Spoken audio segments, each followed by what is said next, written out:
that's going to continue. We can't truly look ahead at exactly what's going to happen in the future, but I would say all of these things are just going to become greater, and we need to continue to use that imagination and creativity. So the other thing, I wanted to enlarge a little bit on this idea of measuring value and impact. It has to happen both for library and information services. For a long time, we could just take for granted that we were, you know, a public good or something that people wanted to have. We were the seat of knowledge. People had to come to the library and get it, and we were essential.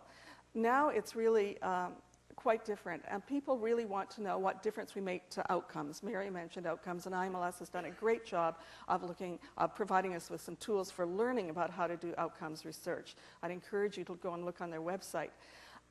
But we need to get used to doing this and not be intimidated by it, and I think it should become a part, or will become a part, of every library and information professional's work. It will be an increasingly important part, because some of the things that we used to have to do, like cataloging everything or providing direct reference service all the time or intermediary searching, we don't have to do those things in the same way anymore. So all of these opportunities, what to do with our time, and I would say this is one of the most important things we can do.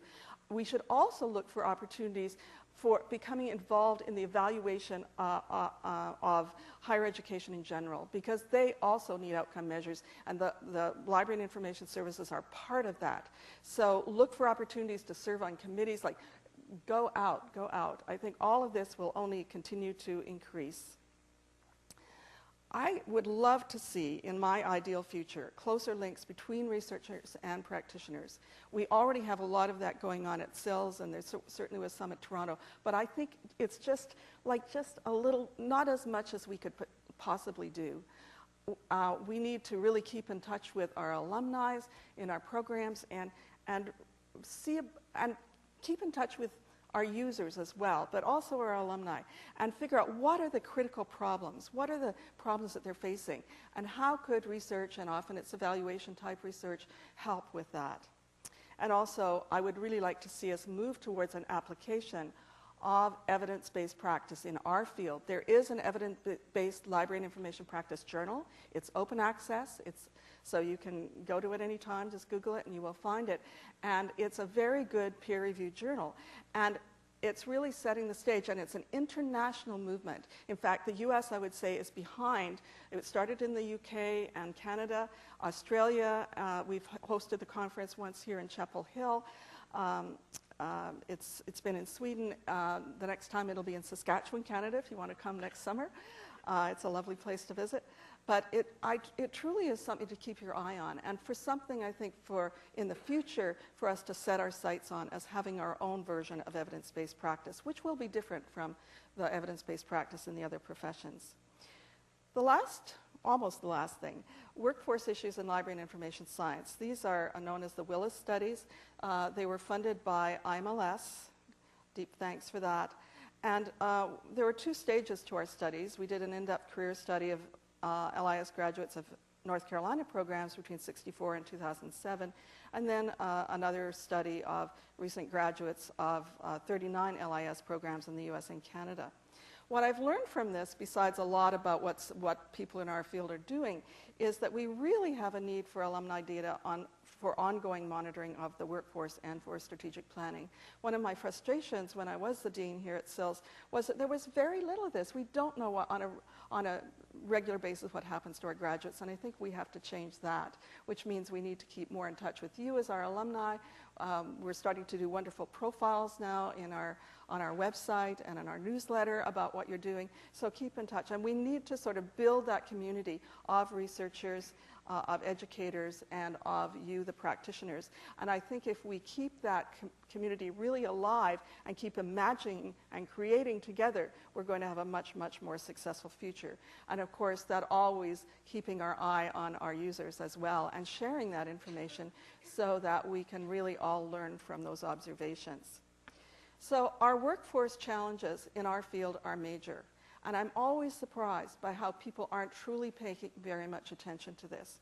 Half of all working librarians, are over 79,000, are over 50 years of age. We found the same results. These are from a study that was, or a paper that was done by Carlos Manjares and colleagues at IMLS that appeared in Library Trends in 2010. There are two issues of Library Trends on workforce in 2009 and 2010, if you did want to follow up on this.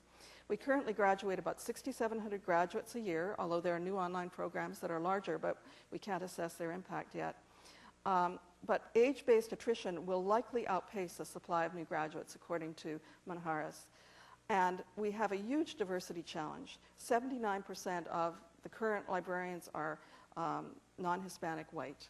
So, you know, I'm sure you're aware of some of these things, but I think in the future, we really need to find a way of systematically tracking our workforce. And that's easier, much easier for librarians than it is for the broader field of information professionals. But if we do not do this, I think we really are at risk of not having the workforce that we need for the future. When we looked at the types of, I've got just a little bit of data here, current job, you can see that, you know, these are just the librarians arrayed by the different types of libraries. And when we looked at LIS graduates, and two of the programs, this was in Willis One, had separate library science and information science programs.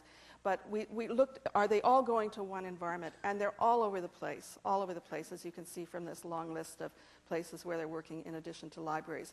About 22% of graduates of LIS programs in our studies were working outside of libraries. There's a lot of interest in continuing education. Technology tops the list, but subject expertise was next, management, communication and marketing, and finance. So that's something that we just don't deal with well in our field, and something that we really need to, certainly the LIS programs, but I think that's something we can also look to professional associations for help with. But we really need to attend to our continuing education needs. So you're probably all wondering, like, where are these retirements? The jobs really aren't there yet. Well, the estimates that we have is that as we look ahead, most of the retirements, 43 of the retirements that will occur, 43% will be in school libraries, 23% in public, 25% in academic, and 9% in special. There's a lot more to this, but I'm just going to leave it at that, just to sort of tantalize you a bit with some of these results. But we need to sort of really think about what all this means, and how are we going to, it's not just a case of replacing, because the workforce within libraries is changing and people are coming in with other educational backgrounds. But we do need to keep looking at that, what kind of workforce we need, and so forth. So the last thing is just thinking or reflecting for a moment on the importance of values in an expanding LIS fields. And I think that one thing that librarianship really has to offer at this point in our history is this: we do have a social mission. We think we want to provide information to all. I mean, we can't always do that, but the whole concept is to make information more freely accessible and to facilitate access to information. And also now we're getting more into information utilization. So this whole idea and the set of values that goes along with it provide an anchor in a changing information landscape. I think they have the potential, because if we can all share this mission, very broad mission and values, it can unify the information professions. And in the long term, I think it will be the thing that sets us apart in an increasingly diverse information workforce. Thank you very much.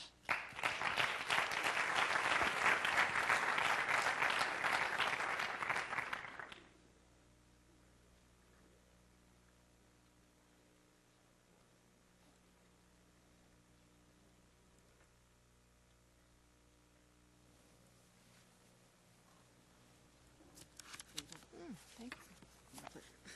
Oops, almost forgot this.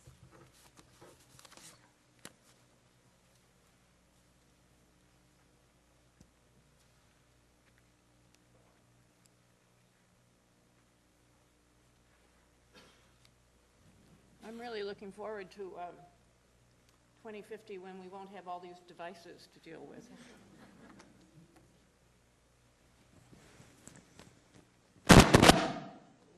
Did I do that? Okay. Did it wake you up?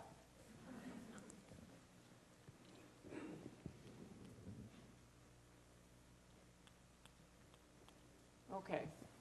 I've got it. I'm Nancy Roederer. I share Joanne's enthusiasm for medical librarianship because I am one. But I am also a medical informatician. So I have two information professions. And